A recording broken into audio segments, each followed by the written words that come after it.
welcome to my channel. I'm Rebecca. I'm a spiritual medium and animal communicator. Today I want to talk to you about the Great Divide. We are more divided than ever as humanity right now, and it's all by design. It's a tale as old as time, divide and conquer, keep the masses fighting amongst themselves, and then they'll refuse to see what's going on at the top. And I'm really struggling with it at the moment because I feel that people are in this mad chaos of real angry energy, but they're angry at everyone without looking inward, without asking ourselves, why are we angry? Are we truly angry? Do these things directly affect us? What can we do to make things better? And where do we go from here? Because right now all we're doing is screaming and shouting and being hurtful to each other, and actually we're lowering our own vibration from doing that. And I'm seeing a lot of that in the spiritual community, and there is a lot of what I would call toxic spirituality, fake spirituality. And I've seen it a lot as well, where people will say really hateful comments, and they are hateful comments to people, and then at the end they'll say, oh, coming at you with love and light. Just because you add that at the end, it doesn't disguise the energy behind what you're saying. It's definitely not love and light. And we can say things to people if we don't agree. We can politely disagree.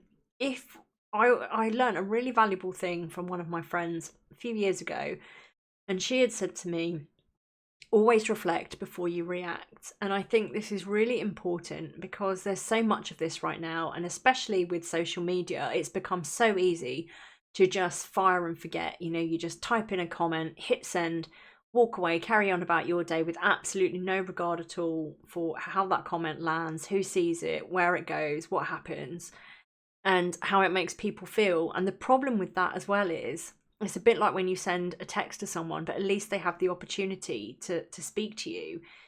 In a social media setting, a lot of people, when someone responds to their comment, they'll just ignore it. And sometimes, don't get me wrong, sometimes it's important to set a boundary. And if people are, you've commented something and it's not been done maliciously or anything like that, but someone's come back at you and they want you to bite, that's perfectly fine to ignore and set your boundary. You're not, they just want to get a rise out of you. You're not going to engage. That's fine. What I'm talking about is when you write something that is hateful or antagonizing, and then somebody comes back to you and says, what did you mean? Or can you clarify? Or that sounded really harsh, and you just ignore it. You have no idea then of the impact that can have on someone. Somebody might be having a really bad time and you've just gone and spewed that on their page, and then they go away and they can't stop thinking about that comment, and that comment could be the thing that tips them over the edge. That person, becomes even more depressed, or worse still, that person decides that life is no longer worth living. But you don't care because you don't know them. They don't exist in your life. They're just someone on the internet. But we need to stop having that attitude. And I think part of the problem is because we are so inundated with, like I always say, we're more connected than we've ever been, but we are more disconnected from ourselves and each other than we've ever been. Because we're so connected to worldwide news 24/7 now, thanks to social media, we're bombarded with all of this. And I'm sure that this is part of an agenda, that we're bombarded constantly by the fear and the hate, that what happens is eventually you switch off. When it's constant, eventually it stops meaning anything, and your brain just kind of filters it out, like it's not shocking anymore. And I think that is what's happening. People are seeing violence, people are seeing real hate, and it's just normal now, and it should never be normal. We're not stopping to think about the impact that our words are having on people in the wider world. We're not actually, sometimes we're just jumping on a bandwagon and we're commenting. We're being presented with things that we don't know are fact. We're being told, you might see an image of something and being told this is a certain group of people doing this, when actually this is a short clip from a totally separate situation that's nothing to do with the thing that's being posted about. And it's done in order to get a reaction. It's done to harvest your energy. making you angry, making you hate different people, and you're reacting without even knowing if this is fact. And that's a very dangerous place to be. And I can see it happening. I'm seeing it happening, especially in, the so-called truther communities that came together to spread awareness and truth over the last few years.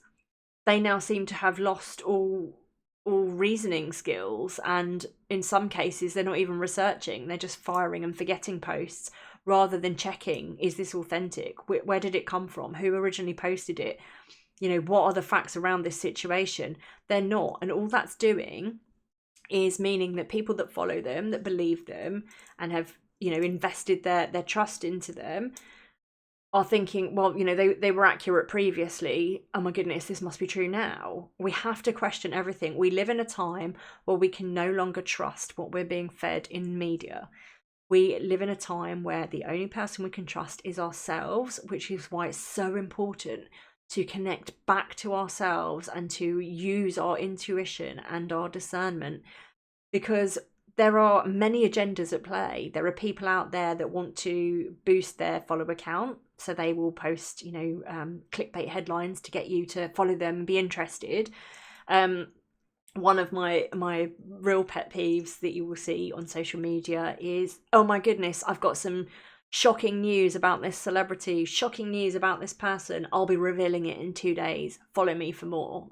Because they want you to follow them. In 2 days, they don't have any shocking news or anything at all. Sometimes they don't even follow up a post. You'll have people that have agendas to make money off of you. So they'll play on the fear element of, if you're experiencing this, you need this to help you. Only I can help you. Only my course can help you. And I see a lot of that in what I call the fake spiritual community. People that don't genuinely want to help. They do have an agenda, and they're very ego driven. So it's about lining their pockets first. And if you get anything out of it, then great. Whereas, working spiritually, it should be about, what is for the highest good of all. And so if you're offering courses and things like that to people, yes, if you're making a living out of it, obviously you do need to charge, but you don't need to rip people off. You also don't need to promise them things that aren't achievable, and people also need to know that you can't fix them. There's a lot of that at the moment. These people that are, self-appointed gurus that can, heal you, fix you. That's nonsense. People like myself, working as a medium and an animal communicator, I will always say my job is to walk beside you, to help you to remember who you are, to give you the tools and understanding that I have already gained, and to pass on wisdom from spirit, because I'm just a messenger, to help uplift you and to help you see new perspectives and to help you to grow. Only you can heal yourself, and anyone telling you that they can do it for you isn't being honest with you. There are agendas to keep you in fear, because when you're in fear, you're very easily controlled. So if you're afraid constantly because of the things you're seeing, the world's ending, aliens are coming, there's another disease, all of these things, if you're in a state of fear, you're very easy to manipulate, because you don't know who you can trust. You're living in this kind of state of paranoia of what's going to happen next. And so then when a solution is presented to you as a fix-all solution from, people in power, you're more likely to think, oh my goodness, that's great, somebody's come in and said that they can fix all this stuff. And you're going to allow it because you're so drained and so stressed that you can't think about it. So there's lots of agendas at play, and it's why it's so important for us to deeply know ourselves and to begin to understand how we feel in certain situations, because we all have intuition. It's just that some of us have, we've either kind of shut it out because we don't want to face the reality. I did that for many years. Like, I would ignore my intuition, and every time I did, it would backfire. Or we are very disconnected from ourselves, and we're thinking it's all mumbo jumbo, when actually that's the essence of who we are. We're spiritual beings having a human experience, and we need to get back to remembering that. So during these times, it's incredibly difficult to know who to trust. And my thing has always been trust is earned. You know, people can sit and say things to you, and then they're not actually living, they're not walking the talk, as it were. So especially with the spiritual community, because I'm coming at this from a spiritual perspective, I was having this conversation with one of my friends the other day. You can't, as a medium or any light worker, anyone working in a spiritual capacity, you cannot be assisting others on their path unless you are doing the work yourself. And the work is never ending. Anyone that tells you that they are, fully healed, their whole life is completely transformed, they're lying to you, because you're not. Every moment of life, you're experiencing new things, you're learning new things, you're having setbacks, you're growing. And unless you are actually doing the work yourself to always, look at, am I working from ego? Am I working in truth? Healing yourself, working on your shadow, facing the aspects of yourself that are not perhaps the things that you love about yourself. You can't begin to help others on their pathway unless you're working on yourself. And it's literally a lifetime of working on yourself. It will never change every single moment of every day, because you're changing every day, you're growing and learning. New things will come up, new challenges, new achievements, but we're always learning and growing to live their lives. But we can be offering guidance and assistance and sharing the things that we found helpful, because they may resonate with others. But unless we're actually doing the work, then we're fraudulent. We're not being truthful to ourselves, and we're certainly not being truthful to the people that we're talking to either. So something that I'm finding very difficult to deal with is the fact that, and again, I say this is all done by design, and it's been done throughout the years. You can see it. Certain groups are being portrayed as entire groups of people being evil, whether that be cultures, religions, choices that they make about their bodily autonomy, political views. People are completely missing the point. They're missing the fact that there are many agendas at play to divide us. They are also forgetting that there are many things that unite us. And they are also forgetting that just because one person happens to be something, they vote this way, or they're from this culture, or they practice this religion, and they are bad, or they have done bad things, that does not mean that everybody that follows that same thing is the same as them. Because people have forgotten that they wouldn't like it done to them. Imagine if everyone suddenly turned on you and said, well, like with me, you're a white woman, you live in a house, you're from the UK, or all English white women are horrible, because they had one encounter one day with one white English woman from the UK who was horrible. How would that make me feel? Because I know I'm not a horrible person. And yet this is what I'm seeing, people piling on, and they're using the words of, all of the people, they're grouping these people together. We need to get rid of all these people. How awful is that? There's been things about this in the past where huge groups of people have been told to be annihilated because of who they were. How do we not see that this is a time that we're living in yet again, because we haven't learned? And when we're watching things 24/7, and we're seeing the news constantly, and we're hearing certain rhetorics, and you'll notice, and I've started to notice this in the last few years, I noticed it, you'll notice it from week to week. It's usually about a week.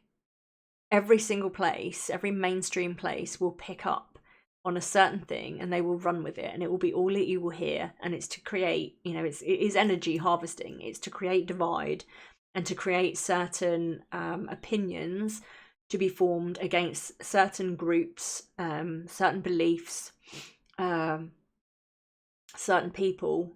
And it's being pushed to keep us all divided all of the time. Because if we're divided, we're not then looking above us and looking at the people that, the powers that should not be. that are running the world. We're not looking there because we're so distracted down here hating and fighting each other. But actually we have many things that unite us. And you know, when you're in fear, as I said, when you're in fear, you're very easy to control. But when you're in fear, you're also very volatile. You can react from a place of, you're fearful, and that can come out as anger, or you're fearful, and so it makes you interact differently with people. It makes you apprehensive, or it makes you avoid people. And what you're actually doing is you're creating this energetic field of a lower vibrational energy that is actually drawing to you the very things that you're trying to avoid. And I don't know, I was always considered a very black and white person, because to me things were very black and white. And as I've gone on through my spiritual journey, I've learned that many things that I thought were black and white actually aren't. There are many shades of grey. But to me, this whole thing is very simple. Rather than demonizing entire groups of people, why don't we, as we would like to be treated as an individual, why don't we treat everybody on an individual basis? So if somebody comes to us and they treat us badly, okay, they're not a kind person, they're not acting in goodness. That's our experience with that person. But to then say, it's the whole thing of, like, if you have a bad relationship, isn't it? Men or women. And I'm sure I've even said it myself in the past. I'm like, that's it. I'm sworn off men forever. I'm never going to date another man. Oh, all men are horrible. When I know deep down that's not true at all. I've got brothers and they're fabulous. I've got male friends and they're fabulous. We know that those things, deep down, we know those things aren't true, but we're acting from a place of hurt, from a place of fear. And so it's important for us to step back and to remember that, entire groups of people aren't bad. There are individuals who do appalling things. There always has been, and sadly I think there always will be. There will come a time when I do hope that those things will change, but I'm not sure if that's in my lifetime.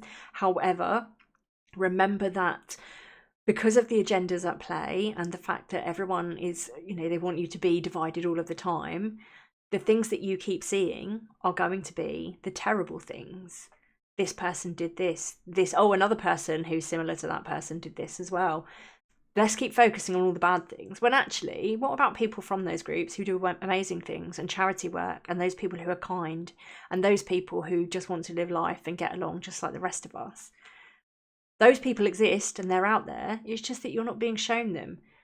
So you cannot make your decision based on what you're being seen, because what you're seeing is theatre. Yes, things are truly happening, and yes, there are bad people, and yes, there are people from certain political sides, certain religious beliefs, certain cultures that are doing bad things. But do you know what?